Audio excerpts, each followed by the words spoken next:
Hello friends, आप सभी का वेलकम है आपके अपने यूट्यूब चैनल में आधी रात में। तो जब पढ़ाई का वक्त है तो आधी रात मैटर नहीं करती। कहने का मतलब है जब आपके लिए कोई चीज़ बहुत इंपॉर्टेंट है तो रात दिन मैटर नहीं करती, बस आपके एफर्ट्स देखे जाते हैं कि आप उसके लिए कितना अच्छा कर रहे हैं और हमेशा आपको उसके लिए अच्छा ही करना पड़ता है। तो यहाँ पर हमारी पढ़ाई के लिए भी यही बात है कि आपको हमेशा उसके लिए उतने ही एफर्ट लगाने पड़ेंगे जिससे आपको वो चीज़ जो है हासिल हो जाए, लेकिन हमेशा लगाने पड़ेंगे, कभी कभी नहीं। सेक्शन 5 हमारे सामने दिखाई दे रहा है इंडियन ट्रस्ट एक्ट 1882 का, जो बात करता है स्थावर संपत्ति के न्यास के बारे में, ट्रस्ट ऑफ इमूवेबल प्रॉपर्टी। तो ये कुछ आपको ये सारी बातें जो है ट्रांसफ़र ऑफ प्रॉपर्टी एक्ट में भी मिल जाएंगी और भी काफ़ी सारे जो सिविल लॉज हैं उसमें आपको दिखेंगी जो कि प्रॉपर्टी से रिलेटेड ही लॉज होंगे। तो ये चीज़ जो है इम्पॉर्टेंट इसलिए है क्योंकि लगती छोटी बात है, लेकिन एग्जामिनेशन में कभी कभी हम भूल जाते हैं कि कहाँ पर रजिस्ट्रेशन इम्पॉर्टेंट है, कहाँ पर सिग्नेचर इम्पॉर्टेंट है, कहाँ पर रिटर्न होना चाहिए, कहाँ नहीं होना चाहिए, कहाँ हम सिर्फ डिलीवरी दे के भी काम चला सकते हैं। तो कभी कभी यहाँ पर मिस्टेक होती है, तो इसको एक बार देख लेना चाहिए। तो बोल रहा है कि स्थावर संपत्ति के लिए जब हम कोई भी न्यास करते हैं तो उसको आप तब तक विधि मान्य नहीं मानेंगे जब तक न्यास करता यानी जो कि ट्रस्ट बनाने वाला व्यक्ति है, जिसने ट्रस्ट बनाया है, वो जो इंसान है न्यासकर्ता जिसे कहते हैं, या फिर न्यासी यानी जिसको ट्रस्टी बनाया है, वो हस्ताक्षरित ना कर दे, लेखबद्ध ना कर दे, रजिस्ट्रीकृत ना करे और निर्वसीयती लिखत होनी चाहिए।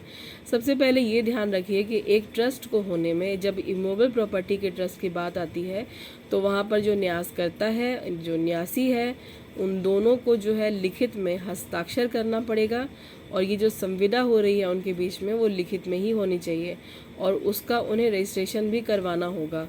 और ये जो डॉक्यूमेंट बन रहा है ये निर्वसीयती लिखत बन रहा है, यानी अब इंग्लिश में बोले तो नॉन टेस्टामेंट्री इंस्ट्रूमेंट।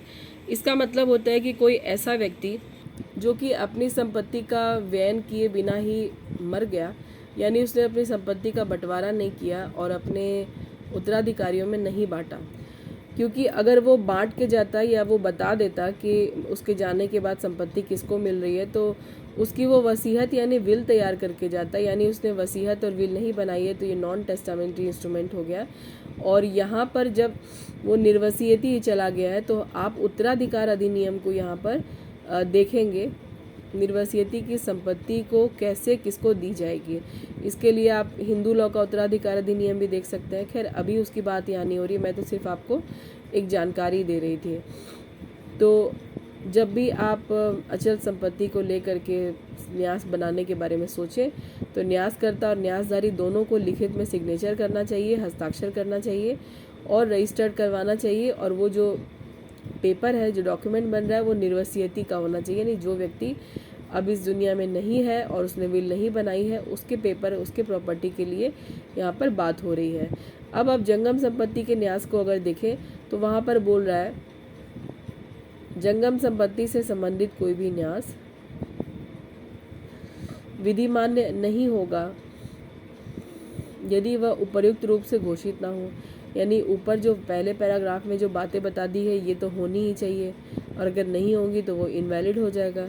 यानी संपत्ति का स्वामित्व न्यासी को अंतरित नहीं किया गया है।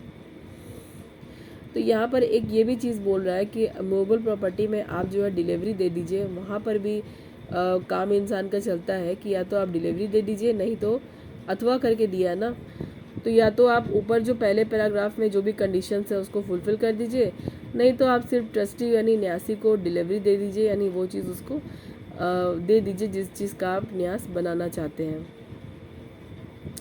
लास्ट में बोल रहा है जहाँ की इन नियमों के प्रवर्तन से कोई कपट प्रभावशील होता है वहाँ ये लागू नहीं होते। तो ऊपर वाली बात का कोई मतलब नहीं रह जाता जहाँ पर कपट होता है। इससे ज़्यादा इस सेक्शन में नहीं है। अगले वीडियो में हम अगले सेक्शन के बारे में बात करेंगे। तब तक आप सब मन लगा के पढ़िए, खुश रहिए और दूसरों को भी रहने दीजिए। नेगेटिविटी से दूर रहिए, अपना ख्याल रखिए, अपने घर वालों का ख्याल रखिए, अच्छा खाइए। फ़िलहाल के लिए पढ़िए और मेरी तरफ से आपको गुड नाइट, स्वीट ड्रीम्स।